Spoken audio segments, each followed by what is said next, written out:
Comunicação. Comunicação. Consigo mesmo, com o ambiente, com o cliente, com o patrão. Essa é uma dificuldade que a gente tem visto crescer, até por causa de queda na qualidade do ensino. Hoje, a desnecessidade de grandes esforços de comunicação, porque a conexão você não precisa conversar com ninguém mais. Você manda mensagem, meme. Ligação jamais. Ligação nunca. Né? Então, você manda 2 caretinhas, você não precisa dizer que eu não gostei disso que você falou. Você manda uma caretinha. Quando a gente vai aprender a andar de bicicleta, aprende com rodinha e depois tira a rodinha e você anda de bicicleta de um jeito mais difícil, entre aspas. Agora, hoje, a gente dirigia e tinha que saber chegar num lugar, a gente tinha linhas gerais e chegava no lugar. Agora a gente coloca o Waze e ele fala todos os passos que você tem que fazer. Hoje você não troca nem marcha. E não troca nem marcha. Então, assim, tá cada vez mais fácil fazer. Tudo bem que é uma tarefa que, em tese, a gente julga como desnecessária para nossa vida. Mas a gente tá tirando isso de vários outros aspectos da nossa vida. Tá tudo ficando muito fácil. Sejam muito bem-vindos ao Próximo Nível Podcast. E hoje eu estou aqui com 2 grandes amigos, parceiros de longa data. Eu sou um pouco suspeito para falar, mas quando eu cheguei a São José do Rio Preto, acredito que seja um dos primeiros empresários que eu conversei aqui. E foram uma das pessoas que depois, o segundo convidado, que vocês vão ver que tem o mesmo sobrenome também, me ajudou bastante na carreira. Eles me ajudaram a ter essa visão, a entender um pouco de negócio. Eu comecei a empreender e o primeiro CNPJ foi com eles que eu fiz. Então, hoje a gente vai contar um pouco de histórias. Eu estou aqui com pai e filho, né? Vamos abrir hoje assim, né? Pai e filho, que eu sei que na gestão vocês dividem isso muito bem. Seja muito bem-vindo, Dr. Manuel Carlos. Seja muito bem-vindo, André. Para mim é uma honra estar com vocês aqui hoje. Eu acho que o que a gente vai fazer nada mais é do que a gente sempre faz quando a gente conversa. Entende um pouquinho de futuro, de tendência, entende um pouco do mercado, mas acima de tudo a gente sempre tem aquele sentimento que a gente está aprendendo, né? Eu acho que quando eu sento na mesa para conversar com vocês, eu tenho certeza que eu sempre saio aprendendo algo novo. Isso acontece. Muito obrigado pela presença de vocês. E para quem não conhece vocês, eu gostaria que vocês se apresentassem. Eu não gosto de ficar lendo aquela biografia e currículo e tudo mais. Eu prefiro que os convidados se apresentem da melhor forma, que acreditam que esse momento seja pertinente. Então... Começo eu? Mais Pode velho? ser. Não tem muito o que dizer. Manuel Carlos Torres, eu sou empresário contábil aqui em São José do Rio Preto há já um bom tempo. Eu estou com o escritório que era do meu pai. E isso desde 78, e eu estou lá desde 85. E hoje é uma coisa que de fato me define. Acho que basicamente sou isso aí, sou empresário contábil e tudo que acontece, apesar de ser também advogado e tal, mas tudo que acontece é em função dessa situação. Né? É o escritório Torres, desde junho de 78 no mercado, mas a gente respira a contabilidade há muito mais tempo, né? O André já é a 4ª geração de contadores, a gente agora em 2028... Eu achei que era a 3ª, é a 4ª? O André é a 4ª, meu avô já tinha escritório de contabilidade. E, aliás, ele se formou em 1928. Então, em 2028, a gente faz 100 anos de contabilidade na família. Caramba, isso é forte, 50 né? anos de... E 50 anos de escritório, coincidentemente. Isso é forte. É forte. Dá um peso danado, porque a gente não pode nem brincar de errar, né? Dá um peso, mas depois a gente vai trazer um pouco mais de brilho ainda para isso, que já é uma coisa que traz muita história, mas o impacto social que você traz para a cidade também, dentro de instituições, dentro desse posicionamento que vou chamar você, né? Que você tem aqui no dia a dia na cidade, a presença, isso faz a diferença muito grande assim, para o nosso município. Eu vejo que Rio Preto cresce muito quando a gente tem pessoas como você que se posicionam na cidade. E o André está seguindo o mesmo caminho. Conta um pouco aí, André. Então, eu tô dentro da empresa desde 2017, né? Que eu voltei para Rio Preto. Eu tinha a ideia de trabalhar já dentro do negócio da família, dar continuidade. Eventualmente, se precisasse de alguma nova direção no sentido de modernização, de entender o novo mercado e tal, eu queria contribuir com isso. Então, eu saí para consultoria antes, trabalhei na área de controladoria E com o intuito de agregar novos serviços, Você estava fazendo uma carreira em Ribeirão já? Era visando... Era uma carreira como se fosse uma pós-graduação no mercado, né? Entendi. Você estava se preparando também para... Você tinha trazer coisa essa nova. visão. Que era até uma coisa que eu ia perguntar para você. Você tinha essa visão de falar, uma hora eu volto para a empresa da Sim. família com mais casca. Assim. A ideia era voltar mais para frente. Aham. Eu tinha uma ideia de voltar em 2020. Alguém te trouxe de Não, volta? foi questões assim, a empresa que eu estava, ela encerrou as atividades por conta da morte de um sócio. E aí naquele momento eu já estava fazendo um projeto junto com a Torres e aquela empresa me dá uma flexibilidade que ia ser difícil de eu conseguir. Sim. Falar, seguinte, eu trabalho 2 dias por semana dedicado a outro projeto. Fala, então tem só 3 dias para disponibilizar para vocês. Ia ficar difícil. E naquele momento eu achei que também poderia fazer alguma diferença já. Aí eu voltei. Assim, num primeiro momento, eu sempre falo disso, mas num primeiro momento foi bem difícil de entender qual que era o espaço, porque não tinha nada definido, não foi planejado, Sim. foi de uma hora para outra. Diferente do projeto pontual que eu fazia, eu já sabia o que fazer e eu tinha essa demanda para 2 dias na semana, somente. Sim. Então, eu tinha essa agenda preenchida. Agora, tinha os outros 3 dias que eu tinha que entender num negócio que já estava rodando sem a minha presença, né? Sem a minha inserção ali. Então, foi bem desafiador nesse primeiro momento, até pessoalmente, porque tinha uma síndrome de impostor também, de falar, cara, acho que eu estou mais atrapalhando do que ajudando. O negócio estava rodando, eu não estava aqui, então não estou fazendo muita diferença, né? E durante um bom tempo eu fiquei ali penando, né? Pessoalmente, né? Penando de não saber exatamente o que eu tinha que É um sentimento mais agregar. interno, né? Acho que isso, né? Foi bem difícil mesmo esse primeiro período. Assim, eu não sabia como agregar. E eu ficava o tempo todo procurando isso, inventando coisa, estudando coisa, estudando novidades, assim, vamos estudar gestão e ver o que a gente consegue agregar para melhorar. Eu via algumas questões que precisavam ser melhoradas, mas não necessariamente eu tinha ali a resposta. E é diferente quando você dá a resposta numa consultoria, por exemplo, que você leva e o cara tá lá com a experiência dele. Eu estava levando e era uma coisa que eu meio que já estava tomando a decisão também. Então, era muito difícil. Sim. Sabe? Porque eu tinha essa liberdade para tomar decisão e, ao mesmo tempo, eu tinha medo de mostrar que eu tinha uma insegurança para o pessoal. Tinha que parecer que estava tudo sob controle. Não tinha que parecer, mas na minha cabeça tinha. Sim. Então, foi bem penoso para mim nesse primeiro momento. E aí, desde então, as coisas foram evoluindo. A gente, acho que, pôde colher alguns frutos aí de tudo que a gente foi implantando. Um monte de coisa que a gente foi... Sementinhas que a gente foi colocando que você não percebe o crescimento dela porque é muito lento. Mas hoje, olhando para trás, a gente vê que deu bastante resultado. Todas as ferramentas que a gente implantou, o método de gestão. E, claro, tem um monte de coisa para evoluir ainda, mas evoluímos. André, eu acho que a gente está junto há mais de 10 anos, né? Tem meus CNPJs com vocês. E então, fazendo uma conta rápida, eu tava vocês falando assim, eu falei assim, cara, né, mais de 40 anos, eu tô quase a 1/4 dessa trajetória com vocês. Desse 1/4, faz 5 anos que você vai fazer 6 anos, né? Que você tá. Então, 50% de 10 anos que eu tô com vocês, 50% eu estive sem a companhia lá, com você lá, e 50% agora com você lá. Espero, né, perdurar isso muito mais. Mas dá para ver a diferença. E é uma coisa, quando eu acho que eu gostaria de ouvir tua visão também sobre isso, mas quando a gente está passando por esse momento de transição, né, e tem muita coisa, a cobrança, né, como você disse, a síndrome do impostor, mas ao mesmo tempo você estava se tornando empreendedor meio que sem saber.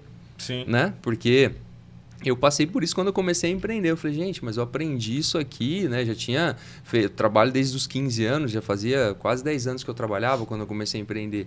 Mas eu olhava assim e falava assim, gente, mas tinha toda uma liderança por trás. Eu fazia muitas coisas que me pediam. No último cargo CLT eu já tinha um cargo de diretor.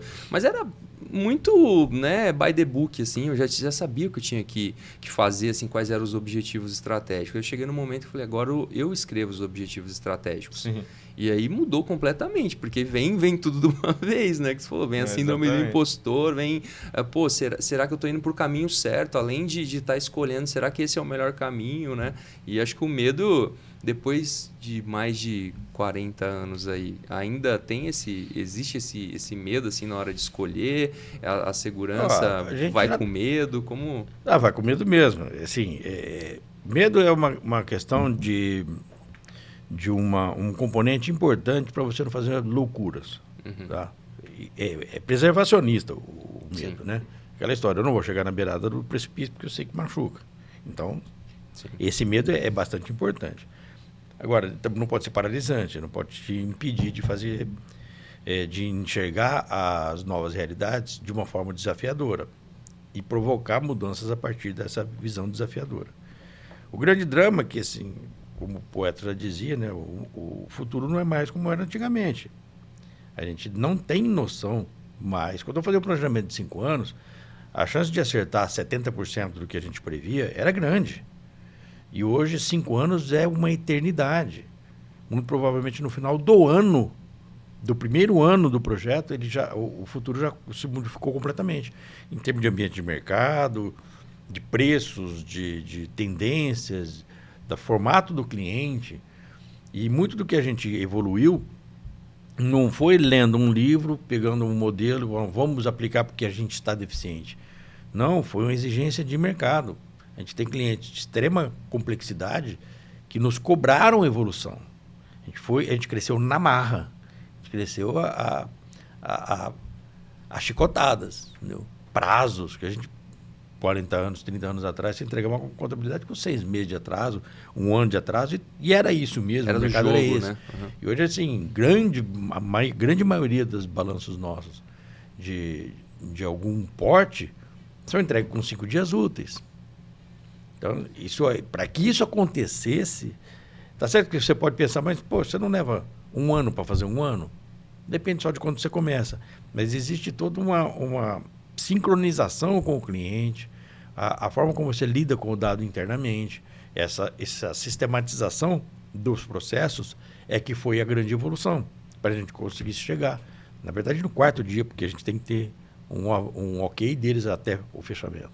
Então, no 4º dia útil, a gente fechou lá, sei lá, 40 contabilidades de porte. E isso foi uma evolução na marra. Não é que a gente queria. A gente quer, lógico que a gente quer fechar o mês e falar, não tem mais nada pendente. Mas não é muito óbvio, isso não é muito fácil de se conseguir. E não tinha solução. Ou é isso, ou você está fora. Aí você corre atrás. Então, um monte de situações, inclusive da parte de investimento em tecnologia, em segurança da informação e tal, o mercado nos exigia.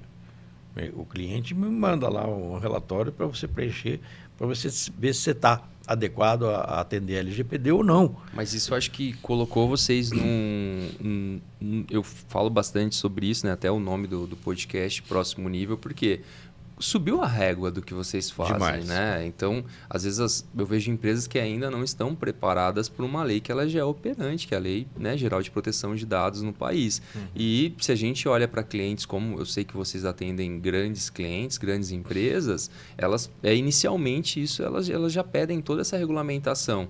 Então, já passa a régua em todo mundo embaixo que não tem isso, né? Vocês começam a competir com novos, né? Você tem dois componentes importantes disso. Uma é o seguinte, o mercado lá de cima consegue entender que eu, um prestador externo, consigo atingir esse nível de qualidade que ele exige? Isso não é uma realidade ainda. Então, eu preciso comunicar isso. Fortalecer esse branding sobre isso. Existem, né? Pessoas como eu que, de fato, prestam serviços no mesmo nível de qualidade que os departamentos internos das grandes corporações. Isso não é uma verdade no mercado. O mercado precisa entender isso ainda. Tá? E, por outro lado, é o nosso, né? eu tenho condição de chegar lá, não falando da minha empresa, mas das empresas concorrentes, inclusive. O cara não enxerga isso como um caminho viável, a possibilidade. Então, ele acaba olhando para um mercado que não exija. E esse mercado está fadado a ser absorvido por as big techs. No nosso mercado, isso é muito presente. A gente tem big techs trabalhando por R$90 em empresas que para a gente custa 300 para produzir. Então, não dá para trabalhar nesse mercado. E tem gente apostando nesse mercado. Mas vocês mexeram bastante estruturalmente na eficiência operacional de vocês, né? Sim. Na hora que você fala que entrega em 4 dias, uma coisa que demorava meses antes, o mercado começou a pedir mas isso são para dois, vocês, né? outro tipo de entrega. Esse dos R$90 é uma coisa formatada, simples, né?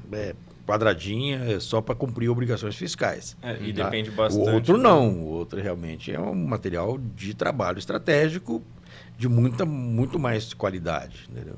Sim.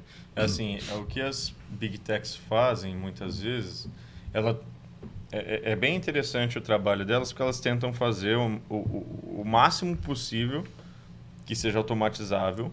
Elas vão até o limite disso. Mas tem uma parte que depende muito do usuário. Tem que fazer um reconhecimento.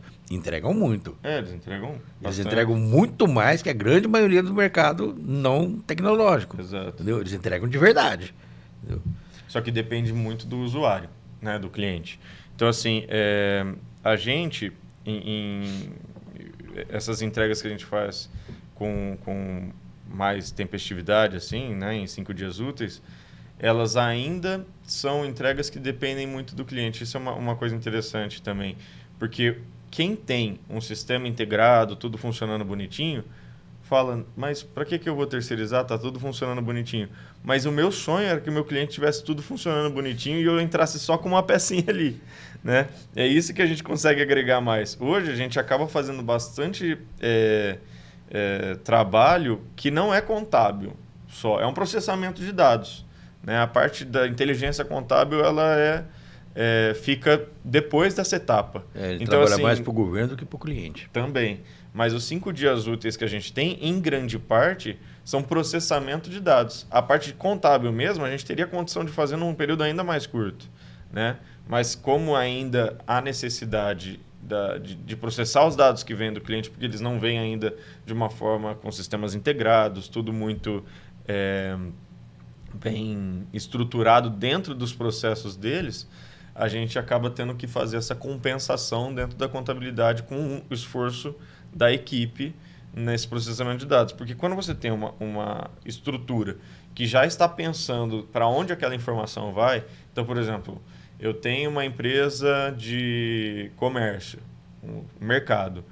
O departamento de compras dentro do mercado, todos os mercados, a grande maioria dos mercados, dos grandes mercados, vão ter isso estruturado de forma que toda a informação que sai do departamento de compras já está refletida na contabilidade, na controladoria, em todos os departamentos necessários, que vão necessitar dessa informação, porque ela foi pensada e estruturada dessa forma. Agora, a dificuldade que a gente tem com a grande parte dos clientes de escritório de contabilidade, de contabilidade terceirizada, é que eles não estão muito preocupados para onde essa informação vai.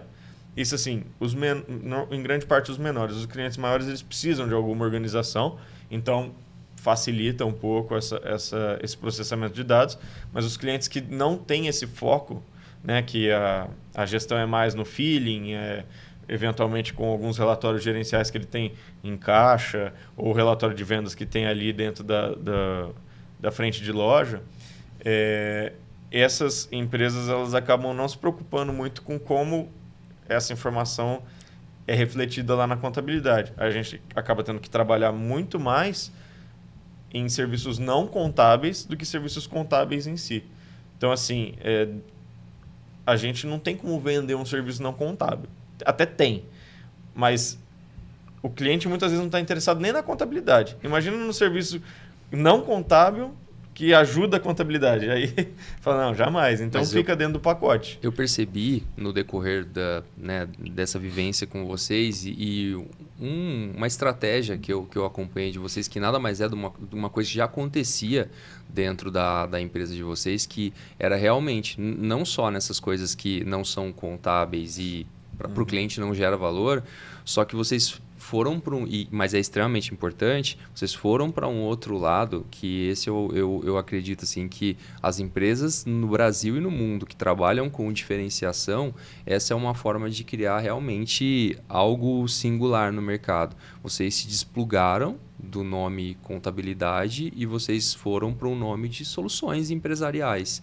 Eu vejo essa entrega de vocês, né? Eu já tinha com as ideias criativas, assim, eu já até pensei uma vez, eu te liguei uma vez, e a gente falou, pô, e se a gente criasse um conselho, né? Porque dentro dos projetos de mentoria que eu tenho, dos clientes que eu tenho, muitas vezes, quando eu preciso, eu ligo para vocês e falo, pô, esse formato, essa empresa, como que a gente consegue operar, qual a melhor forma disso acontecer? Porque vocês têm um know-how muito grande que outras empresas, e principalmente as digitais, não estão prontas para dar seja uma consultoria, uma mentoria sobre isso, né? Eu vejo que é um diferencial competitivo muito grande de vocês, essa entrega que vocês fazem além da contabilidade, né? Estou até pensando, muito além da contabilidade. Se fosse falar de um slogan, né, de 100 anos, muito além da contabilidade. O que eu tenho de leitura disso é o seguinte, as empresas pequenas que se preocupam, as exceções que se preocupam com esse tipo de formato e tal, ficam pequenas muito pouco tempo.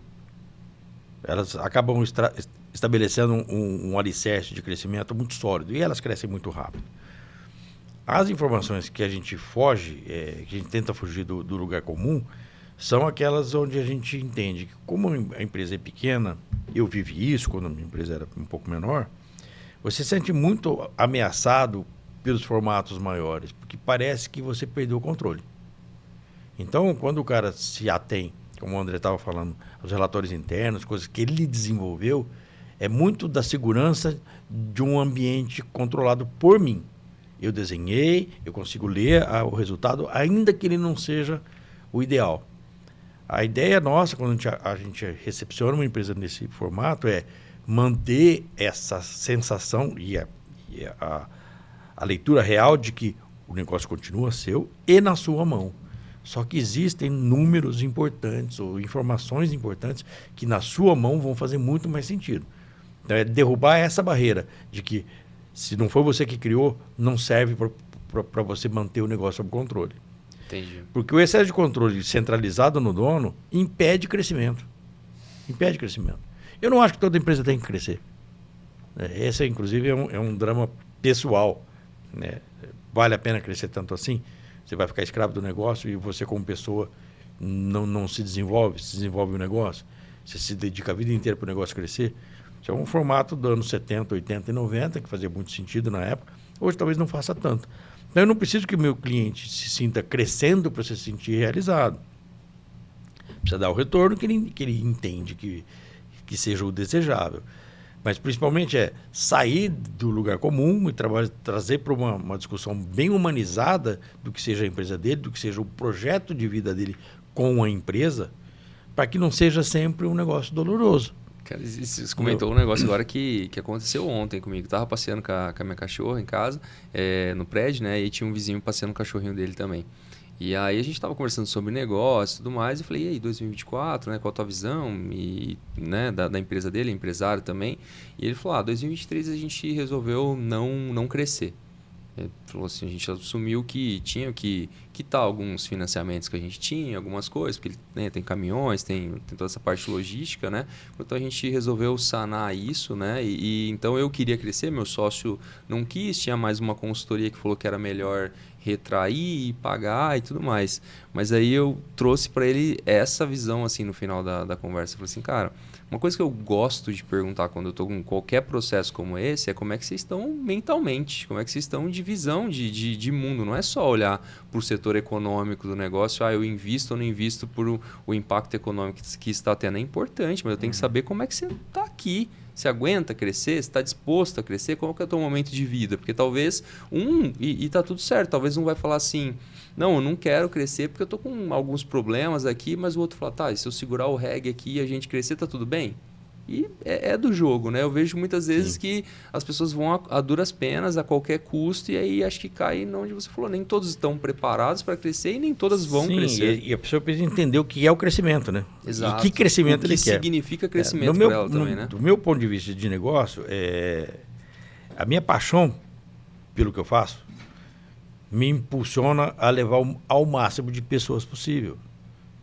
Se eu conseguir levar para mais 1.000 clientes a minha visão de negócio, que ajude esses 1.000 clientes a se desenvolver, eu vou ficar muito satisfeito. Agora, não necessariamente eu preciso ser o maior do Brasil, não necessariamente eu preciso ganhar o suficiente para comprar... O impacto não está relacionado a isso. Não é, né? E se eu atingir 1 milhão de clientes, vai impactar na minha forma de trabalhar, quer dizer, eu não vou conseguir mais entregar tudo aquilo para cada um, porque são clientes demais, eu já acho que eu exagerei. Então, o crescimento tem que ser tal que eu continue fazendo... a minha atuação continue fazendo sentido. E ele conseguir... o crescimento não atrapalhe que eu chegue com a minha visão de negócio para todo mundo que eu apresentei o projeto. Perfeito. Entendeu? E isso me assusta, porque se eu crescer demais, eu não consigo entregar. Ou, pelo menos, não do jeito que a gente... Hoje... A gente ainda não replica muito do conhecimento que a gente tem. Então, fica difícil de fazer equipes levarem o que a gente leva. As equipes estão, com a gente há mais tempo, conseguem entregar. Mas se eu tiver que dobrar de tamanho, eu acho gente suficiente para conseguir replicar essa informação em quanto tempo? E é o que ele tinha dito, assim, tem algumas barreiras de crescimento que são muito importantes. Mesa, cadeira, computador, espaço, é dolorido porque sai do bolso, mas é factível.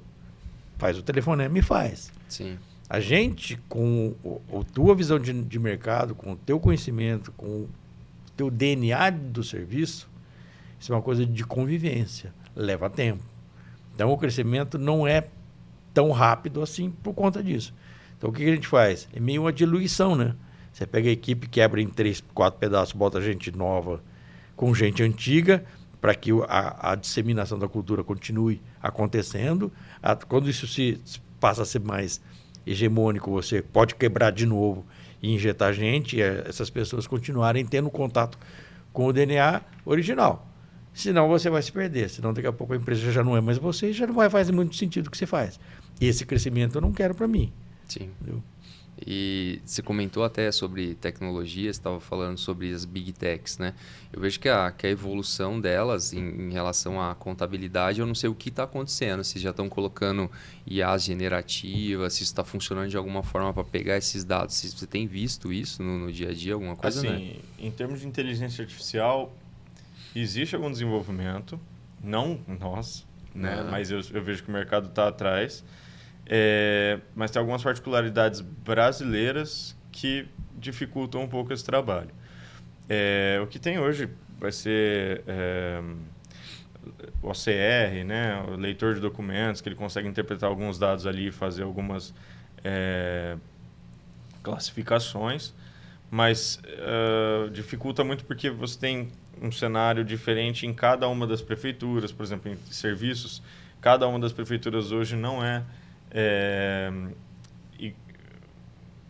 os relatórios, os caminhos para se conseguir as informações não são iguais de uma para outra. Uhum. Algumas são, outras não, mas assim, não tem uma homogeneidade.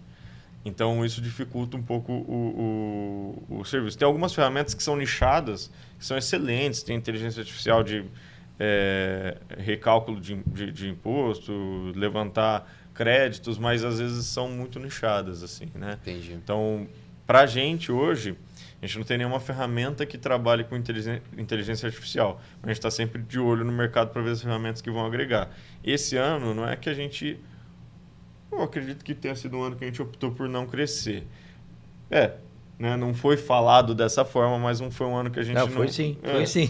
Eu coloquei no começo do ano a lista de clientes para buscar, eles falaram, não vai, que a gente não vai dar conta. E que eu não falei no chegamos até a conversar com os clientes, mas a gente mesmo falou, deixa para 2024, vamos levando para frente, porque de fato tinha muita coisa acontecendo, e maturação de alguns processos novos, recém-implantados. É melhor estar mais seguro do que a gente estava fazendo antes de dar o próximo passo. E o que acontece é que assim, o nosso investimento até então foi em pessoas, em crescer a equipe. E o que a gente... Por quê? Por conta dessas demandas que eu falei. O que eu consigo atender de uma forma mais rápida outros clientes? Se a gente tiver mais gente, a gente consegue processar mais dados, etc. e tal. Era mais... a gente já sabia fazer isso.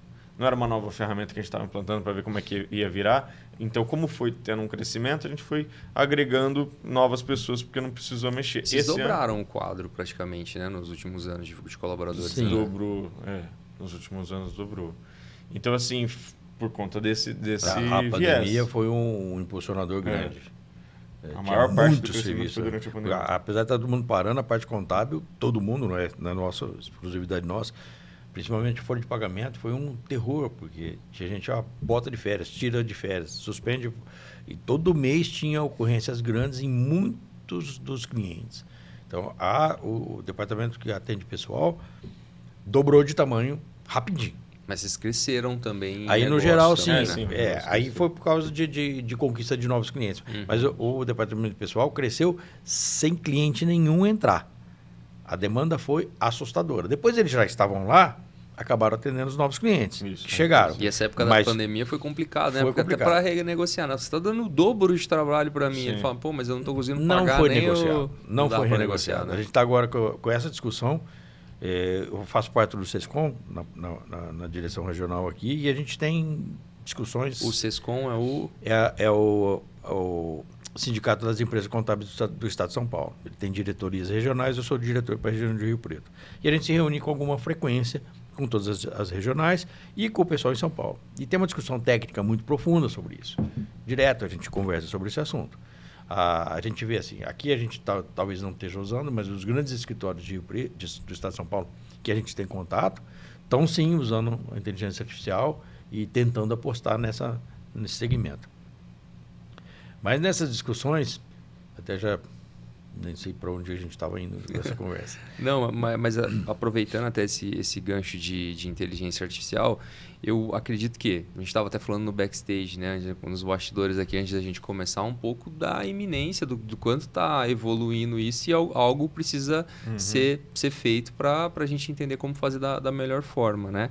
Eu vejo que várias profissões vão ser alteradas, várias formas de fazer. A gente já vem falando isso há muito tempo, né? O que vocês acreditam, quais serão assim, os principais impactos nos próximos anos? Assim? Vocês têm um cheiro disso? Vocês discutem isso no A gente já viu acontecer, né? Tem um segmento que aconteceu nos últimos 30 anos, o Brasil é o exemplo dele, e a gente viu o que aconteceu ali. Você pegar o agro brasileiro, que você tinha uma produção incipiente, quando a dependência da mão de obra assustadora, baixa tecnologia, investimentos muito, muito pequenos e uma mentalidade muito retrógrada com relação à produção. E em 20 anos, com a retirada forçosa do governo de tutelar esse tipo de desenvolvimento, o empreendedor agropecuário foi para dentro da propriedade e investiu em tecnologia, em treinamento e tal. O que aconteceu de lá para cá? Você tem 10, 12 vezes. Me lembro que o Sarney anunciava 65 milhões de grãos como sendo, milhões de toneladas de grão como sendo uma maravilha, e a gente esteve hoje produzindo quase 5 vezes isso, e a gente não quintuplicou a área. Ou seja, não ficamos extremamente eficientes. Sim. Só que o número de pessoas que você tinha no campo para trabalhar era muito maior. E hoje a gente não tem mais. As poucas pessoas que ficaram são altamente tecnológicos. Você pegar uma grande produtora de grãos, de uma multinacional, você vai ter aí uma pessoa operando 16 colheitadeiras ao mesmo tempo, sentado no café, longe do campo. A partir de um GPS, ele controla o que essas 16 estão fazendo 24 horas por dia, sem ninguém montado lá. Eu estava vendo um campo de mineração, mas a tecnologia é a mesma. A parte mais perigosa, que é entrar com os caminhões onde as máquinas estão funcionando e tal, não tem um motorista. Todos os computadores são autônomos, os caminhões. aqueles monstros, aqueles caminhões que pagavam salários altíssimos, porque para operar Alto risco. alto risco, e é uma máquina extremamente delicada e complexa. Hoje você pega a foto de um lugar desse e olha a cabine e vê se tem alguém lá dentro. Você vê um monte de antena em cima dos caminhões, mas não tem ninguém lá dentro. Então, isso também está acontecendo no agro, de uma forma muito sistematizada, há algum tempo já. E o resultado que a gente vê hoje é esse. Pouca gente radicada no campo, tá? Alta tecnologia no campo. E esse pessoal foi para onde? Veio para a cidade, pressionando o número de desempregados nas cidades. O que preocupa no longo prazo, não para a contabilidade, mas para o mercado como um todo, na robotização e na inteligência artificial, é onde é que esse pessoal vai trabalhar? Estamos preparados para isso? Porque a partir do momento que a gente não der valor ao que é feito manualmente, ou a falta de eficiência numérica da produção é para a gente um demérito, porque eu não vou pagar mais caro por quem fez à mão, eu prefiro o outro que é mais perfeito no acabamento e é mais barato. Onde é que eu coloco esse pessoal que não vai trabalhar mais com a gente? Você acredita nessa coisa dessa aposentadoria para essas pessoas, né? A pressão para que haja redução da jornada, então o pessoal, em vez de trabalhar 40 horas por semana, vai trabalhar 30, 25, mas a conta tem que fechar. Uhum. A gente está pronto para ter... hoje a gente tem lá 3 dúzias de funcionários. Se eu tiver que trabalhar com 5 dúzias de funcionários, quem vai pagar essa conta? Isso vai impactar o resultado final. E eu impactando o resultado final, meu custo para o meu cliente sobe. O custo do cliente sobe, o preço dele sobe. Então, é uma cadeia difícil de fazer uma solução se a gente não tiver algum agente externo para fazer uma ponderação do que é viável. Eu não consigo, de uma hora para outra, numa canetada, reduzir a jornada. Isso tem um impacto desastroso na economia como um todo. Você vai ter um desemprego absurdo e o desempregado vai ter muito mais dificuldade de entrar, de ter acesso aos bens de consumo, porque eles vão subir de preço. Entendeu? E o assistencialismo do governo não resolve esse problema. Não resolve. Porque, no fim das contas, para eu bancar o assistencialismo, eu tenho que ter uma arrecadação pujante, que dê dinheiro, e eu não vou ter. Mas o consumo vai cair. Acho que muito dessas outras soluções que vocês vieram trazendo para dentro da Torres, eu acho que isso faz sentido nesse momento também, né? Onde é operar, eu tiro o operacional de contabilidade e eu começo a colocar serviços que são mais estratégicos, oferecer serviços mais estratégicos. Sim, né? Mas assim, para ter os serviços mais estratégicos, eu tenho uma equipe de alto nível. Uhum. E o de baixo nível, que a gente chama no nosso mercado aqui de pica-pau. Para onde esse cara vai? Pica-pau.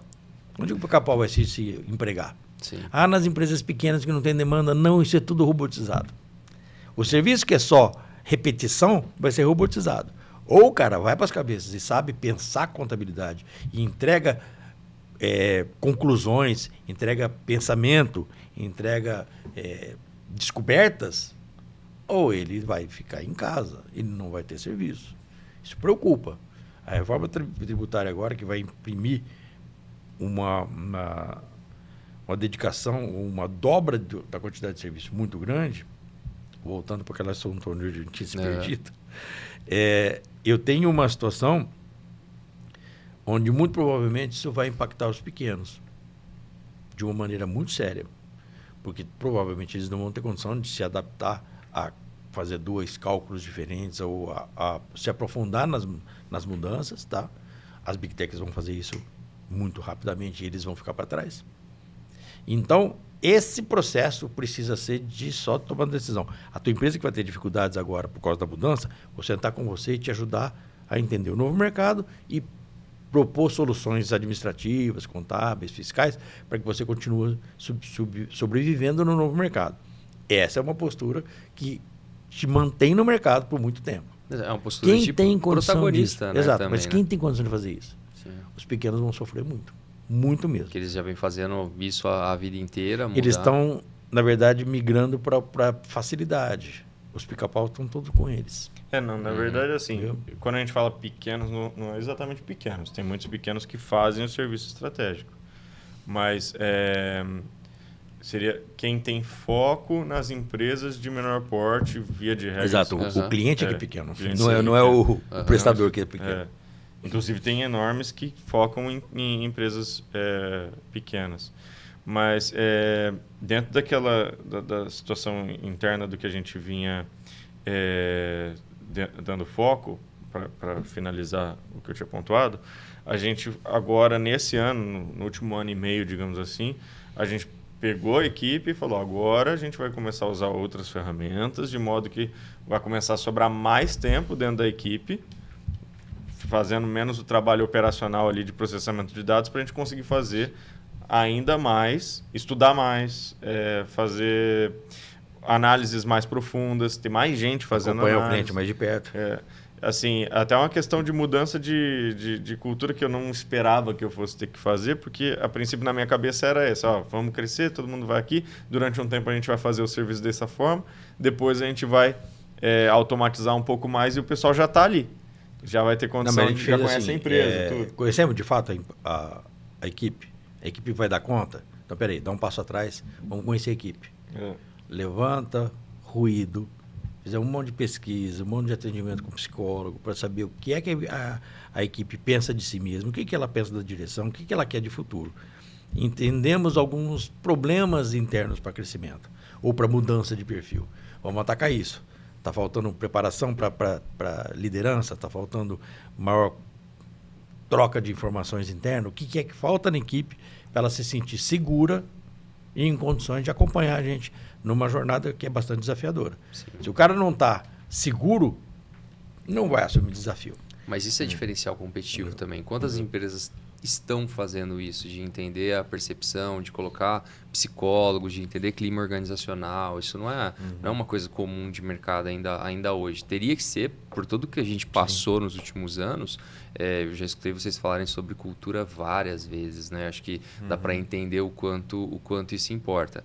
E beleza, vamos imaginar, o mercado já está em extrema mudança, a gente não sabe como vai ser os próximos anos, ou melhor, sabe e já tem que adiantar algumas coisas, né? Que acho que estudar um pouco de tendência de futuro é você projetar um pouco lá na frente, né? Desenhar o futuro e voltar para o presente e falar, pô, o que eu posso fazer? Que você vai alterar o teu presente, você vai correr mais, você vai investir em outras coisas e tudo mais.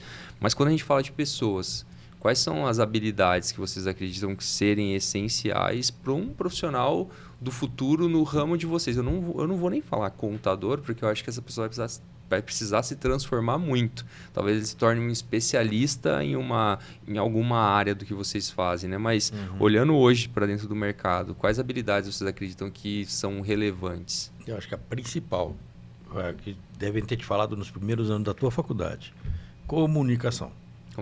Consigo mesmo, com o ambiente, com o cliente, com o patrão. Essa é uma dificuldade que a gente tem visto crescer, até por causa de queda na qualidade do ensino. Hoje, a desnecessidade de grandes esforços de comunicação, porque a conexão você não precisa conversar com ninguém mais. Você manda mensagem, meme. Ligação jamais? Ligação nunca.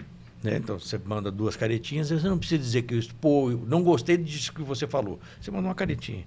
É aquela brincadeira, né? Voz me C, você, VC, e aí, de repente, só um emoji. Exato. Agora, o emoji hoje substitui frases inteiras. Então, essa dificuldade de comunicação, quando eu sento na frente dele, não tem um teclado para eu buscar um emoji. Eu consigo falar com o meu chefe, consigo falar com o meu subordinado, com o meu cliente. E a partir disso, não é só de eu me expressar, mas conseguir também entender a expressão do que o outro fala, ou conseguir surfar, conduzir uma conversa com alguém que não tenha capacidade de se comunicar, trazer dele as informações que eu preciso para ajudá-lo. Esse, para mim, é a habilidade essencial para qualquer profissão. Na nossa, principalmente. Mas porque a gente terceiriza. Você citou uma coisa importante. A comunicação ela não é só a externa, é a interna, né? Tem vários estudos de criatividade falando que a qualidade dos nossos diálogos internos, a forma com que a gente conversa com nós mesmos, reflete na forma com que a gente expõe a nossa visão para o mundo. Isso é básico, mas a gente tem uma sabotagem muito grande com relação à nossa criatividade. Porque é o seguinte, hoje eu falei, acho que não sei se foram até à noite, hoje de manhã a gente está conversando sobre isso.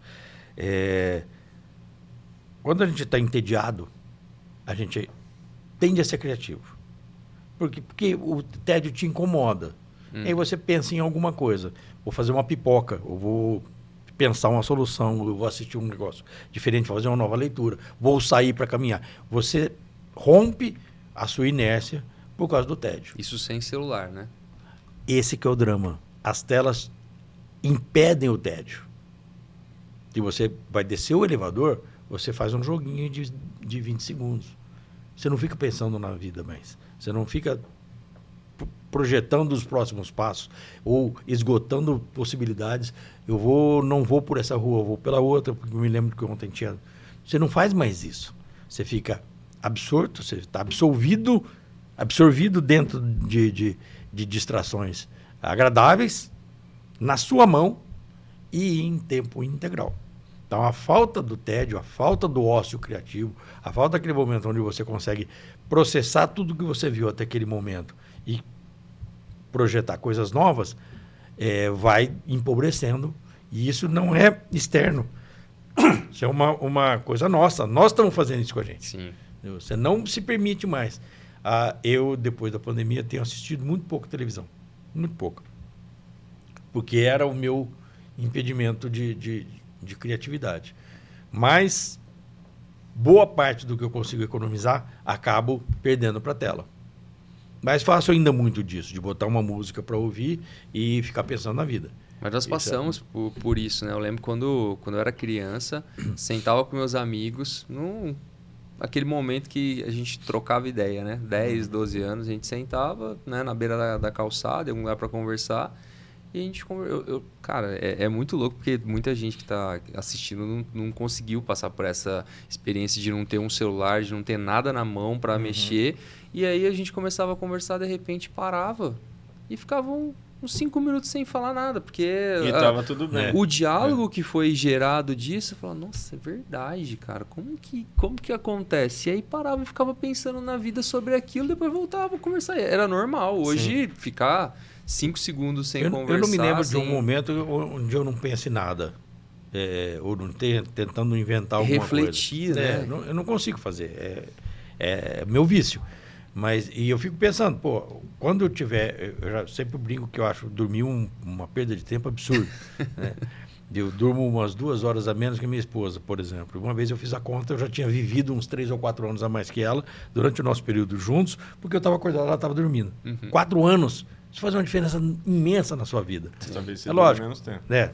Não necessariamente essa é uma coisa boa ou boa, ruim, mas, né? mas de fato tirando do sono e colocando para as telas ou para qualquer outro tipo de absorção do teu pensamento, te tira a capacidade de exercitar o músculo, entre aspas, aí, mais delicado, que mais precisa de estímulo constante, que é o cérebro. E aí você entende por que talvez a demência tenha sido tido um crescimento tão grande, ou o Alzheimer tenha ocupado espaços tão grandes, porque a gente está gradativamente desestimulado a fazer pensamento, a criar coisas novas, a sair do lugar comum. E alguma coisa que você pensa que está pensando, na verdade, está só processando o pensamento de terceiros. O seu não. Eu me preocupo menos com a nossa geração, porque a parte do desenvolvimento a gente já passou, já está mais... acho que o problema é a manutenção da nossa saúde intelectual. Mas o que eu acho que é o caminho que a gente tem tido demais, a gente tem facilitado demais a nossa vida, de um jeito danoso. Quando a gente vai aprender a andar de bicicleta, aprende com rodinha e depois tira a rodinha e você anda de bicicleta de um jeito mais difícil, entre aspas. Agora, hoje, a gente dirigia e tinha que saber chegar num lugar, a gente tinha linhas gerais e chegava no lugar. Agora a gente coloca o Waze e ele fala todos os passos que você tem que fazer. Você não troca nem marcha. E não troca nem marcha. Então, assim, tá cada vez mais fácil fazer. Tudo bem que é uma tarefa que, em tese, a gente julga como desnecessária para a nossa vida. Mas a gente está tirando isso de vários outros aspectos da nossa vida. Tá tudo ficando muito fácil. Então, criar uma receita já não é qualquer um que cria receita. O pessoal vai lá e pesquisa na internet. E o que me preocupou um pouco mais foi que eu vi um vídeo ontem de uma mãe, ela estava mexendo no cabelo da filha assim, e aí ela fala, eu não sei como que surgiu esse assunto, mas ela fala assim, eu pesquisei no Google, tal. Ela falou assim, no Google, a filha? Ela falou assim, não pesquisa no Google? Ela não. Falou, se você precisar saber a resposta de alguma coisa, pesquisa um vídeo no TikTok, eles explicam. Eu pesquiso. É mais, assim, o Google, que já era o facilitador na nossa cabeça, falou, antes eu tinha que ir na biblioteca, eu tinha que abrir a Barça, eu tinha que pesquisar um monte de coisa. Passou a ser só digitar no Google e achar umas respostas. Agora o Google também está bem difícil de achar resposta. Fora do padrão. Ainda bem. Não, mas hoje você está sendo direcionado para respostas, às vezes, ruins. Né? E a criançada que está em desenvolvimento intelectual, ela agora usa o ChatGPT quando não tem a resposta dentro do TikTok, ou o TikTok, que é uma resposta mais mastigada do que o Google. Então, assim... É mais mastigada e sem compromisso com a verdade. Zero. Pode. É Wikipédia. Quem fez? Não faço ideia de quem escreveu o texto da Wikipédia. Não, o Wikipédia ainda tem, em tese, uma conferência da sociedade, da comunidade, né? Ali não. É só uma coisa que está vendendo mais. Então, assim, a geração mais nova que não está usando nem Google, eu tenho uma preocupação muito grande de como eles vão se desenvolver o raciocínio. E um a dificuldade. Até as pessoas mais velhas que não tiveram um grau de instrução. Eu precisei, né, ter uma conversa com os meus pais, sentar com eles e conversar, porque eles demoraram até utilizar smartphones e tudo mais. Hoje até se viram bem, mas precisei sentar com eles e conversar. Falei, gente, vocês lembram a época da Globo? A Globo era a única verdade e qualquer coisa que acontecia, uma morte, se passava na Globo, era que realmente acontecia e tudo mais.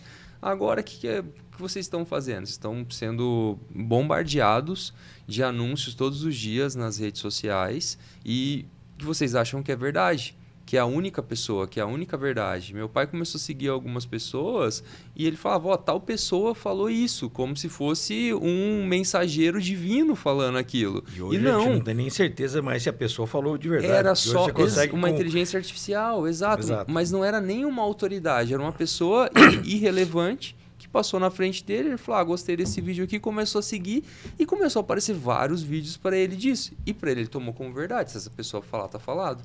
E eu precisei sentar com eles e falar, vamos conversar sobre isso, que tem que haver um julgamento de vocês a respeito dessa verdade, de quem está falando isso, de qualquer coisa. E eu nem entrei em inteligência artificial. Minha mãe esses dias mandou para mim, falou, olha, isso aqui é verdade? Tem uma outra pessoa falando por isso tal, e tudo mais, né? Porque meu celular teve, por 2 vezes, já mandaram mensagem para ela dessas fraudes aí, querendo Pix e tudo mais, né? Falei, mãe, faz quanto tempo que eu não te peço dinheiro? Falei para ela. Vamos pensar, né? E 2, se em algum momento eu precisar de alguma coisa, eu vou te ligar? O que pode ser um risco também. Agora já pode ser um risco por causa da voz, mas né? A minha irmã falou isso pra minha mãe. Ela falou, mãe, é porque se você for sequestrado e você estiver me ligando, mãe, a senhora tem 88 anos, para que eu vou ligar para a senhora? Vou ligar para outra pessoa, vou ligar para o Bruno Carlos, vou ligar para o André, não vou ligar para a senhora, fica sossegada. A senhora vai ser a última pessoa a ser chamada para resolver o problema de sequestro. Aí na pirâmide de Maslow, aí em relação à voz, né, fazer com IA generativa, copiar, que é extremamente possível já fazer isso, eu pensei, acho que vão copiar do Silvio Santos, do Justus, antes da minha, né? Pensei, não vão usar a minha, mas é uma coisa que a gente precisa colocar um filtro de, cara, isso aqui é real. Realmente eu preciso julgar, porque senão as compras antes e tudo disso, mais... eu preciso ouvir. Exato. Para que eu tenho que saber disso tudo? Eu não estou sabendo mais. Sim. Não sei das coisas mais. Porque não me afeta. Se é um problema e eu não vou poder ajudar, para que eu vou tomar pé disso? Para quê? Eu vou ficar diminuído porque não consegui ajudar, não é do meu ambiente. A Islândia está tendo um problema de acúmulo de lixo. O que eu posso fazer? Mas isso vai me impactar, vai me deixar triste porque a humanidade está sofrendo em algum momento. Sim. E onde a minha alegria vai fazer falta, vai sofrer. Então, gente, ouve só o que precisa. Vai no teu nicho, né? Perde tempo estudando o que vai te trazer benefício para você entregar como benefício para terceiro. O que eu quero saber da vida da celebridade, se brigou com o namorado, se é possível que ele tenha matado. Não me interessa, eu não sou da polícia, eu não vou dar assistência médica para esse pessoal, não quero saber. Mas o que você falou de acordar e antes e aproveitar antes, o oposto é completamente verdade também. As pessoas acordam tarde e aí na hora que elas olham o tempo de uso nos aparelhos lá de redes sociais, 3 horas por dia, 4 horas por dia. Você não está sendo protagonista. E aí tem várias camadas em relação a isso. Nem os TikTokers e os Instagramáveis aí estão sendo protagonistas de nada, porque aquilo lá, na verdade, tem uma psicóloga amiga minha que falou assim, quer saber se o casal está tendo problema? Quando eles começam a postar coisas maravilhosas das viagens deles. Todo mundo rindo, beijando e tal, fala, tem problema aí. Não, Quem está bem não precisa falar nada para ninguém. E além disso, se você está fazendo isso de alguma forma no mercado digital para gerar prosperidade, e aí a gente já falou do excesso, tem muita gente que carro importado, Rolex no pulso e tudo mais, aí é o excesso disso, mas quem está gerando prosperidade e entregando algo de valor para o mercado, você investir, ficar 3 horas no digital e gerando prosperidade, contratando gente, tudo bem. Agora você sendo simplesmente um usuário disso, passivamente, só assistindo o tempo todo, cara, aí é onde a gente vê que a desigualdade está acontecendo. Uhum. A gente falou de uma habilidade, falamos de comunicação. Qual a segunda habilidade vocês acham que é vital aí para o profissional? Eu não iria nem para habilidade, mas eu acho que uma qualidade. Uma qualidade que eu entendo que seja fundamental e que a gente olha muito é a humildade. Por que a humildade? Não é uma questão, pessoa humilde, pela beleza da coisa. Porque quem é humilde identifica uma deficiência própria, identifica que precisa estudar um pouco mais, identifica que aquilo ele não sabe tão bem assim, que precisa conferir, que precisa verificar se é daquela forma que ele pensou que estava fazendo. Então, quando eu entrego um serviço um pouco desafiador para alguém, e essa pessoa fala assim, pronto, sabe fazer? Tal. A pessoa fala, sei, eu fico até um pouco meio assim. Acabei de inventar, como é que o cara medo. sabe? Que medo, qual vai ser o resultado disso? Agora, quando a pessoa fala assim, não sei muito bem, mas a gente pesquisa não sei onde, fala, esse é o cara. Essa pessoa sabe o que está fazendo. Então, essa é a pergunta certa. É um exemplo que eu dou no mundo do nosso mundo de contabilidade, de ferramentas de contabilidade, do Excel. Eu pergunto nas entrevistas, você sabe de Excel? Quando a pessoa fala, sei muito, sou muito bom de Excel, a chance dessa pessoa não saber quase nada de Excel é de 99%. Porque quem sabe bem de Excel, fala, que não sabe nada. Eu sei, eu entendo um pouco. Mas eu sei o que ele pode fazer, né? E ele sabe que ele pode tem um monte de coisa que ele não sabe fazer. Eu sei que tem menus que eu nunca olhei, porque eu já vasculhei lá. Eu já fui um usuário avançado de Excel. Um heavy user. De usar VBA e tal. Eu era um cara bom antigamente. O tamanho das possibilidades do Excel, acho que não chega a 10% do que ele faz hoje. Então, eu mesmo tendo sido avançado lá atrás, hoje eu sou de intermediário para baixo. Mas eu sei que existe. Eu sei que as coisas estão lá. E se me der tempo, eu procuro e acho. Tá? Mas, francamente, é o que ele falou. Como eu já sei, eu já soube, hoje eu sei que o buraco é mais embaixo. Então, quem tem essa consciência, fala, esse cara sabe o que ele está falando. Quando a pessoa fala assim, não, entendo, eu sou muito bom. Pode ser que tenham pouquíssimas pessoas que realmente possam falar isso. Mas raramente quem entende bastante vai falar, cara, eu entendo tudo de Excel. O cara que é bom de Excel não faz mais nada, ele só é bom de Excel. Não dá para ser outra coisa. Ele é famoso. O bobear, ele não sabe nem dirigir. Ele só ficou mexendo com Excel a vida inteira. Sim. Humildade, então, Então, humildade eu acho que é uma qualidade importante de todos os profissionais do futuro. Porque isso envolve estudo, atualização, todas as outras habilidades, não habilidades, mas todas as outras necessidades que a gente tem no profissional do futuro necessitam da humildade para serem ativadas, né? Então, como tudo está sempre mudando e não precisa estar sempre mudando, mas a gente precisa realmente conferir o que a gente está fazendo, entender se o que a gente está fazendo é a melhor forma, precisa ser melhorado, ou aceitar uma sugestão de fora, eu entendo que a humildade absolutamente necessário. Aquela frase que ficou famosa, né, na pandemia ficou muito famosa, do Alvin Toffler, né, do Future Shock, daquele livro dele que ele fala que a gente precisa reaprender, aprender, né, desaprender. Acho que é basicamente isso, né? Com humildade a gente consegue olhar de certa forma, né? Botar uma terceira aqui, que a humildade faz parte dela, que é a ética, né? Sim. Porque o ético tem que ser humilde. Porque o ético não vai se permitir oferecer alguma coisa que ele de fato não tenha. Sim. E aí isso tem muito a ver com humildade. E esse não é uma questão do profissional do futuro. A humanidade só vai conseguir se perpetuar ou se reinventar de uma maneira saudável se resgatar a ética. Ética em todos os pontos de vista. Entendeu? Não é ética, aquela ética cega de se achar que só porque eu não estou atrapalhando o vizinho ou eu não estou confrontando uma realidade que eu não conheço ou que me agride, eu estou sendo ético. Não, ao contrário. Eventualmente até o confronto seja uma questão ética. Eu preciso confrontar porque isso atinge meus princípios. E se os meus princípios eu acredito neles e eu vou acima, eu preciso confrontar, preciso entender, testar o meu princípio, né, e ver se ele é aplicável ou se a pessoa está simplesmente atacando o meu princípio e ela que precisa ser modificada. A humildade para olhar se o outro é melhor que você, mas também se basear nos seus próprios princípios de uma forma ética para impor algum padrão de comportamento. Né? Isso vai fazer falta. E assim, eu acho que a ética ela não tem que... A gente é acostumado a ver as pessoas falando quem não é ético não vai dar certo. Pior que não, cara. Infelizmente, pessoas não éticas dão certo. Depende do e que morrem você considera dá certo. Não, dá certo, eu digo assim, tem uma vida que para eles Exato. foi satisfatória e viveram bem e morreram bem e tá tudo...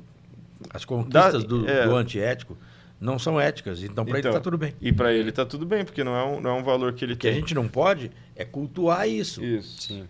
A gente está colocando o holofote para sucessos não éticos. A partir do momento que a gente tira a valorização disso, se o ético parar de dar palanque para esse tipo de discurso, ele morre em si mesmo. E aí o ter paz deixa de ser importante. Dessas bravatas que a gente está acostumado a ouvir, pedem eco. A gente dá eco. Mesmo que seja só para ver o que está acontecendo, você vai lá e clica e dá um ok, ou abre um vídeo e dá sustentação a que aquilo seja mantido. Você está vendo? Mas por aí já dá para ver o quanto que vocês... Mas você tem que olhar o seu inimigo de perto. Não aí. Aí você está jogando o jogo dele. Exato. Você não está olhando de perto, você está jogando o jogo dele. Exato, mas dá para ver o quanto que vocês são diferentes. Porque se a gente pedir para uma pessoa, a maior parte das pessoas, dificilmente. Acho que comunicação, concordo com vocês, mas, você trouxe humildade, vai ter alguma coisa. Se você trouxe ética, é outra coisa. Acho que são padrões, de certa forma, estoicos, que a gente precisa resgatar, né? É o que a gente começou até nos bastidores conversar, é o simples que a gente precisa resgatar para a gente ter uma humanidade mais, né, de certa forma, se reconectar aos princípios, né? Acho que é uma vida de princípios. Né? Eu acho que as demais habilidades, elas vão... elas dependem mais do macro. São decorrência. E são decorrência. Elas, assim, conforme as necessidades forem surgindo, vão ter novas habilidades que vão ser necessárias, novas características do profissional. Se você é humilde, você vai se submeter a esse aprendizado. Se você é ético, você não vai deixar que esse aprendizado atrapalhe ninguém ou te corrompa. E a coisa caminha de uma maneira equilibrada. Eu acho que uma pessoa com essa visão, o profissional que for, na área que for, ele vai ter não necessariamente vai ter um sucesso na vida da forma como ele enxerga sucesso, né? Não da forma como o mundo planta esse sucesso. Que o sucesso é muito relativo. Então, mas o mundo que a gente vive, o mundo de redes sociais, etc. e tal, tem um sucesso específico. Esse sucesso não necessariamente vai acontecer, pode até ser que aconteça. Mas o sucesso pessoal tende a acontecer. O cara não vai descer do Porsche. Ele vai descer de um carro qualquer. Mas quando ele descer do carro qualquer e o outro descer do Porsche, o mundo vai tratar diferente. Você sair de dentro da casca, o mundo trata diferente. E esse é o sucesso que todo mundo quer. Você quer ser reconhecido por ter sido uma pessoa importante na vida das pessoas. Legado, né? Eu ajudei as pessoas, eu não atrapalhei ninguém. Passei pelo mundo e o que eu fiz foi Deixou ele melhor, foi de alguma forma, né? O que eu fiz foi positivo. Uhum. Não atrapalhei e já está de bom tamanho. Sim. Vocês atenderam quantos clientes aí desde 78? Vocês têm Nunca fiz. Mas assim, de 100 a 200, 200, 300, de 500 a 1000? Hoje a gente tem acima de 200, então, na carteira. Então, mas o giro é baixo. Então, é o giro baixo. Vai ser mas de assim, 200 a 500. Mas provavelmente, vamos olhar da seguinte maneira. Desses 200 e pouco, que estavam lá em 78, tem 4. Isso. Tá? Sim. Então, mas não eram 200 naquela época. Não era. Mas assim, a rotatividade, porque muita gente era sozinho e morreu, ou a empresa foi vendida, ou trocou mesmo uma fusão de cliente e tal. Mas teve muita gente que cresceu demais e saiu. Uhum. E a gente tem esse pé quente aí. Mas chegou até uns 500 aí, vamos imaginar. Eu acho que 500 muito mais. Não, eu acho mais bem mais tranquilo que de chegar. Bem mais que isso. E passa de 1000. Eu até perguntei isso porque eu parei para fazer as contas e o tempo vai passando, né? E foram mais de 250 clientes que eu atendi nos últimos 10 anos também. E aí, na época de marketing digital, o turnover ele acaba sendo maior, né, de clientes. A troca, assim, acaba sendo maior porque é uma campanha, é alguma coisa específica, é uma ação específica, tal. Não necessariamente esse cliente precisa ficar tanto tempo com você. Então, tem toda essa visão. Mas a verdade eu queria saber de vocês acreditam que essa inteligência, eu gosto de chamar isso de inteligência coletiva, né? Porque todo mundo que passou deixou um pedaço de si com vocês. Vocês aprenderam alguma coisa em cima disso. Existe uma fórmula dessas empresas que se desenvolveram melhor, essas empresas que foram para um próximo nível? Existe alguma fórmula que vocês conseguem ver? A mesma do profissional do futuro. Ética e humildade. Uma boa comunicação, ética e humildade. Se você é para uma empresa, para uma pessoa, para uma família, para um país, para um estado. Isso é para todo mundo. Porque passa um filme, né? Mais de 1000 clientes, assim. Eu não participei desses tantos aí. Foi bem menos. A gente já viu de tudo, cara. Eu já tive cliente lenhador.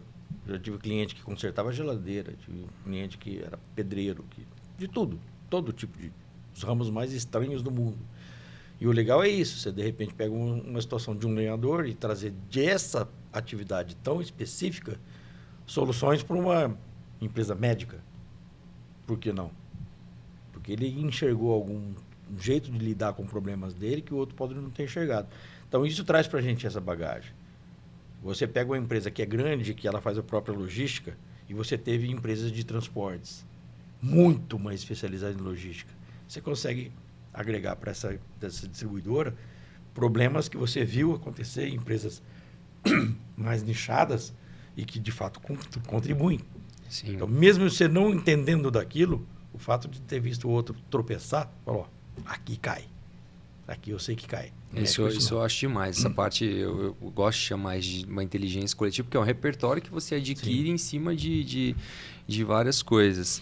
E, gente, qual vocês acreditam, né? Para quem está assistindo a gente, esse é o último episódio do Próximo Nível desse ano. A gente está no dia 28 de dezembro, semana que vem ele vai ao ar. E para vocês, qual é o próximo nível da Torres? O que a gente pode esperar de 2024 da Torres? Eu sei que vocês, não sei se vocês já podem compartilhar, eu sei que tem outros projetos, tem algumas spin-offs, algumas coisas assim, se quiserem compartilhar sobre isso, mas acima de tudo, qual é o próximo nível da Torres? Olha, a gente ainda não fez o planejamento essa semana que a gente vai fazer ainda, para o próximo ano. Mas na sequência do que vem acontecendo nos últimos anos, tem uma consolidação de alguns segmentos que a gente iniciou, que precisa terminar de fazer. Alguns projetos de conquista de clientes que, por conta de a gente ter tirado o pé, eles devem voltar para a mesa, né, para a gente fazer esse crescimento. Mas, basicamente, é consolidar a capacidade de enfrentar a reforma tributária. Isso é um desafio bastante grande. Até porque a gente ainda não sabe onde ela vai chegar. A gente viu o texto básico, mas o que vai acontecer em 2024 é que é o grosso da coisa. A regulamentação dela. Como é que ela vai ser implementada. E isso é desafiador. Então, que mais do que crescer para o outro lado, hoje a gente tem que não perder controle do que a gente já tem na mão. Porque é o risco. Né? Esse é o risco que a gente tem na mesa aí mais presente hoje. Que vai acontecer. A gente não tem controle nenhum sobre isso. O controle que a gente pode ter é se antecipar, estudar e entender como que vai ser essa mudança. E eu entendo também que é uma aflição que toda a equipe está sentindo. Então, a gente precisa ter o foco também para o pessoal ficar mais tranquilo para trabalhar. Porque senão vai todo mundo sempre estar trabalhando. O cara quer crescer, o cara quer pegar um cliente novo, mas eu não sei nem fazer o negócio que vai começar ano que vem. Então, assim, até para a gente poder ter uma tranquilidade da equipe, que a gente tem que pensar. A empresa é composta... No nosso caso, não é uma indústria, no nosso caso, não é 100% robotizado, a gente é composto por pessoas prestando serviço. Então, a gente tem que... Essas pessoas elas têm que estar tranquilas para trabalhar também. Então, a gente tem que sempre levar em consideração como elas vão reagir à realidade futura. E é o que a gente vai propor. E como tem esse desafio aí na mesa, que está todo mundo com medo, a gente andou fazendo uns cursos, o pessoal saiu de cabelo em pé.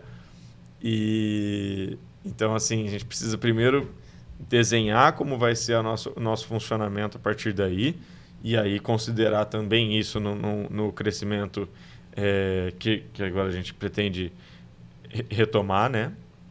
E também o investimento em tecnologia para a gente conseguir crescer de uma forma sustentável. Eu até tinha falado, voltando no assunto lá de trás, que você tinha perguntado sobre a inteligência artificial, depois eu lembrei, tem ferramenta de inteligência artificial, mas mais na parte de análise dos dados contábeis ali posterior. Na parte de processamento, a gente não faz uso de nenhuma ferramenta. Mas ainda pode ser que esse ano aconteça alguma coisa nesse sentido. Né? Tem robotização e tal, mas é um pouco diferente a forma da inteligência. Por isso que eu não considero como uma inteligência. Na verdade, você está repetindo os passos que você faria na mão. Uma automação, né? Mais uma automação mesmo. Eu acho que é importante até a gente contextualizar, e pode dar um corte legal também. Contextualiza, eu sei que ainda vocês não sabem o que vai acontecer, mas contextualiza um pouco da reforma tributária que está vindo, o que vocês sabem até então, o que vocês têm de informação, o que vocês estão estudando. Se puderem contextualizar, acho que é interessante. Difícil, hein? Mas vamos lá. A gente tem mudanças... Polêmico? Não é que é polêmico. O problema é o seguinte, o projeto original ele é muito antigo e é bastante interessante. O que é? Simplificar. Nós temos uma malha tributária das mais complexas do mundo e a gente tem aí, não sei, 127 dias por ano que você tem. Eu vou fazer uma comparação bastante drástica, assim. Um departamento americano, de uma empresa americana, para prestar serviços, para prestar conta para o governo, tiver 17 funcionários, a mesma empresa aqui no Brasil precisa ter 100. Essa é a proporção. Quase 6 vezes o volume de dados, o volume de informações que você passa para o governo. Então, a gente já tem essa dificuldade. O que eles querem fazer é diminuir esse gap, diminuir essa distância que a gente tem dos mercados mais maduros, que são mais atraentes. Quando o cara vai botar um negócio aqui e fala, mas será que eu dou conta de atender esse país? É tão complexo que eu fico com medo, né? Porque os custos são muito altos e o desmonte é muito caro. Então, a princípio, a reforma tende a simplificar alguns impostos, mudar a forma como eles são calculados. Então, algumas contribuições, alguns impostos seriam aglutinados num só, feitos em cima do que você considera que agrega de preço na cadeia de suprimento. Então, tem um IVA, um valor que eu agrego ao preço e, em cima desse valor, eu tributo de uma maneira simplificada. Problema. A gente vem, ao longo da história do Brasil, nós distribuímos formatos ou tipos de tributos nos estados e nos municípios. E essa reforma mexe justamente nos impostos municipais e estaduais. Nós temos a participação que os estados vão ter nessa arrecadação que vai ser centralizada no governo federal, depende de como ele vem arrecadando nos últimos tempos. Então, qual foi o primeiro movimento? Os estados do Nordeste já subiram os impostos. Para que quando eu vier a fazer o índice, eu esteja majorado. Sul e Sudeste, que nunca foi tão unido, os governadores do Sul e Sudeste falaram, nós vamos subir também. Para manter o equilíbrio de como vinha. Afinal de contas, a gente produz muito do tributo que vai para o governo federal e desonera a manutenção das máquinas estaduais e municipais sair do Nordeste. A gente aqui bateu contra. O SESCOM foi muito contra isso. Conversamos com os governos estaduais, por favor, não façam isso. E aí, então tá bom, nos ajuda a não deixar fazer lá em cima. Então, por mais que você tenha um desenho bem feito e fala, pô, isso é uma maravilha, e todo mundo comemorando a aprovação, o fato é que, em primeiro lugar, nós tivemos algumas desfigurações nas duas casas legislativas, tá? E nós temos já uma preparação pré-reforma que provavelmente não vai dar tanto efeito de redução ou nenhum efeito de redução tributária na ponta. Ou a outra, ao contrário. Mas assim, no global. Sim. Individualmente, setorialmente, a gente sabe que a indústria foi desonerada e ela vai pagar muito menos impostos mesmo. Mas se a conta não vai mudar, se o governo não vai abrir mão de arrecadação, os outros casos vão pagar. E a gente já viu que serviços, e o serviço aí engloba o comércio, vão ser extremamente prejudicados. Tecnologia também, né? Quem vai pagar essa conta? Se eu tenho um produto, eu vou jogar o preço no produto. Então, isso tem de ter uma pressão inflacionária que desemboca lá no consumidor final, bastante importante. Toda mudança drástica traz esse tipo de problema. A gente já viveu isso em algumas vezes no Brasil. Tá?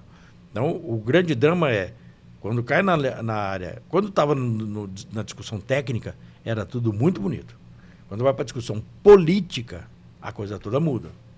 E agora... Política e de lobby no geral, né? Lobby mas das o lobby é político. É político, mas das empresas também, né? Agora a gente vai para a fase onde você fala, aquela reforma que já não era mais 100%, a gente vai descrever como que ela vai ser aplicada.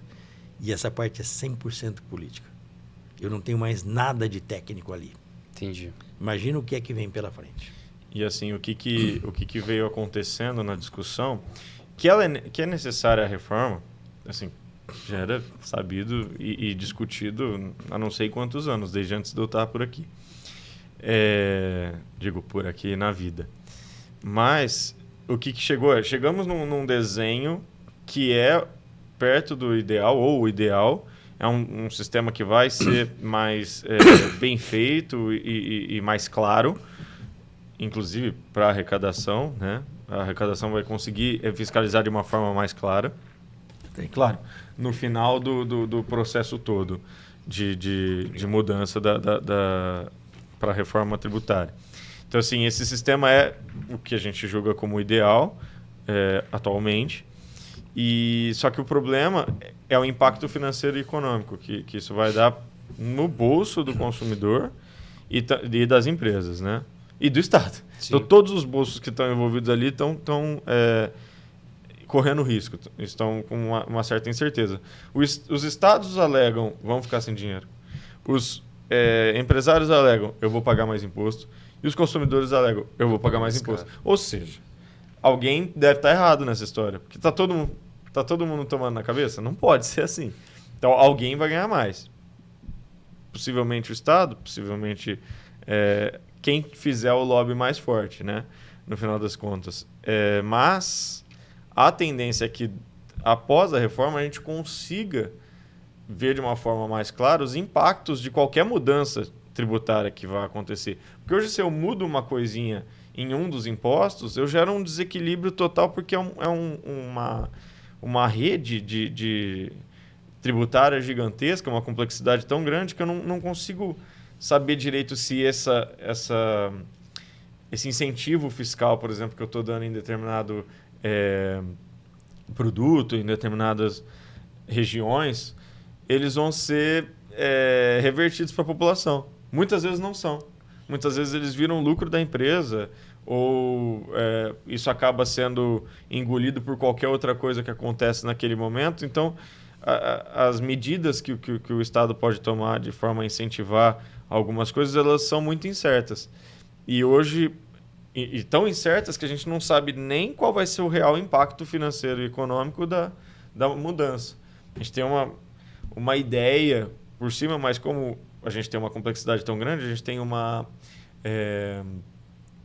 sonegação muito grande, ainda que exista um esforço muito grande para acabar com isso, mas uma sonegação ainda ela está presente. Não a sonegação clássica como que a gente pensa, mas omissões de todo tipo, enfim, modificações ali dentro da apuração dos impostos de forma que aumente a rentabilidade das empresas ou desvios de recursos dentro do setor público e etc. Então, assim, tudo isso está ligado à complexidade do sistema tributário atual. E a ideia é que a gente diminua pelo menos esse ruído, que já é um começo. Entendi. Entendeu? Então, tendo um sistema simplificado e mais inteligente, que ele não seja, que ele não vá se acumulando ao longo da cadeia, a gente já começa a ter uma forma mais clara de lidar com as políticas públicas e com a tributação como um todo. Então, assim, não sei se o público vai ter uma ideia, mas esse sistema ele é mais parecido com o que é o ICMS hoje, que é complexo, principalmente porque está dentro de um contexto maior, que ele é mais um dos vários impostos que a gente apura. Mas, então, por exemplo, você pegar aquela da notinha que vem com o imposto descrito. Aqui, aquele imposto, aquela carga tributária que está dentro daquele produto, ela é estimada. Porque a pessoa não sabe dizer. Né? Tem um instituto que define ali as tabelas e tal, mas não... Vem escrito, né? Raramente, Estimado, né? Raramente aquilo vai ser sequer próximo da realidade. Quando você tiver a reforma, você vai ter uma ideia maior, porque toda a cadeia vai ter feito a apuração daquela forma prevista e você vai adicionando o que você adicionou. Entendi. De valor naquela cadeia. Então, você vai ter tudo que foi apurado, porque o cara passado ele pagou o dele, mais o do passado, e ele compensa. Né? Então, eu vou saber o que aquele cara pagou e eu vou ter a minha parte. Então, vai ser mais claro de eu saber quanto de carga tributária tem naquilo. Inclusive, para movimentação popular. Né? A pessoa fala, caramba, a gente está pagando 70% do nosso arroz é imposto. A gente vai saber isso mais claramente. Hoje é muito incerto. Nem isso, porque, no fim das contas, o índice também é fixado pelo governo. Também. A gente vai continuar no escuro. O mais grande drama... no escuro. O grande e ainda drama alguns impostos é vão se manter também. De novo, a gente teve um conceito interessante, é muito bonito e tal, mas a senha arrecadatória declarada do governo, que já fez pressão para os líderes do governo na Câmara e no Senado, que toda a matéria de tributária, de aumento de arrecadação, precisa ser aprovada a toque de caixa dentro do ano de 2023 para poder ser aplicado em 2024, a gente tem a nítida noção de que a regulamentação que vai acontecer em 2024 vai ser arrecadatória. Vai ser para aumentar a capacidade do Estado de arrecadar. Para melhorar o serviço público? Não. Não, é para não ter que reduzir custo. Eles não vão cortar nada. Você vai continuar tendo viagens milionárias. Vê o que a gente teve na viagem da COP. A maior delegação, 3, 4 vezes maior que qualquer país muito mais importante que a gente tinha 3, 4 vezes o número de pessoas. 1.300 pessoas. Não faz Acho sentido que 20 nenhum. pessoas já tinha. A gente não tinha nessas 1.300, 20 que sabiam o que estava fazendo lá. Tá? Não dava para trabalhar com 20. Uma caravana. Cara, carteira aberta, dane-se. Sim. Então, para que eu não tenha que me retrair nesses gastos, 320 mil reais de decoração de Natal no Palácio do Planalto, eu não tenho que fazer só com 20, eu arrecado. Esse é o desenho. Então, se a gente vai fazer a regulamentação da reforma durante um período em que o governo se declarar arrecadador, pressionando para aumentar a carga tributária, eu não enxergo com bons olhos o resultado disso. Isso vai ser basicamente uma maneira mais simples deles controlarem o aumento da arrecadação. Não vai ser uma maneira mais fácil da gente pagar o imposto, reduzindo custos do controle do imposto. Entendeu? Eu não vou ter gente cuidando do imposto, mas eu vou pagar muito mais imposto. Ou O seja, resultado é o A mesmo. gente vai ver os próximos capítulos em breve aí do que vai acontecer. O ano que vem que a gente vai ter uma sinalização melhor do impacto real. Do todo, assim. E assim, nem sabemos se não tem partes dela que não sejam, no médio prazo, consideradas inconstitucionais, Sim. porque pesaram em situações que eram de estaduais ou municipais e não poderiam ter feito. Isso ainda tem essa Tem discussão em paralelo aí. Toda a reforma é constitucional? Não vai ter ninguém que vai questionar lá na frente? Vai passar liso, né? Isso, Sim, não vai. Um monte de gente, um monte de Sim. institutos vão questionar isso aí, mas vão ganhar essas ações, né? E o judiciário não está muito aí com o rigor da lei, não. A gente viu aí a interpretação constitucional dos termos tem muito mais a ver com a vontade política do que com a legalidade do ato. Senhores, muito obrigado pela que agradeço. presença de vocês aí. Eu acho que sabia que ia ser um ótimo papo. É sempre bom falar com vocês nos bastidores, agora no podcast também, no próximo nível. Onde a gente encontra vocês nas redes sociais? Sabe de cabeça aí? @Torres Soluções Empresariais. Mas eu não tenho certeza se não tem algum ponto no meio. Acho que não. Acho que é Torres. Olha aí, dá uma olhada. Acho que é Dá pra Torres ver? Soluções Empresariais. Acho Então, que acho que tem um underline no fim. é no É fim. isso que eu preciso decorar isso, hein?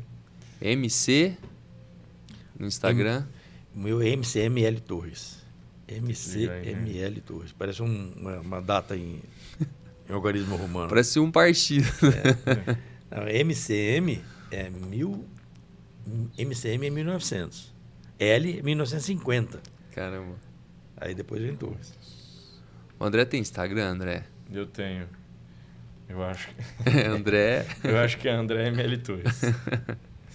Deixa eu ver. Não, eu tinha deixado no modo avião, agora tá carregando um monte de coisa. Mas é @Torres Soluções Empresariais. É isso mesmo, Sem né? ponto, sem nada, né? É. Direto. e-torres.com, né? O site. .br. Isso. .br. Legal. Sigam aí, pessoal. E agradecer novamente vocês. Muito obrigado aí pela presença, pelo tempo de vocês conseguirem encaixar a agenda com a gente. E com isso a gente finaliza aí mais um próximo nível. A gente se vê em breve.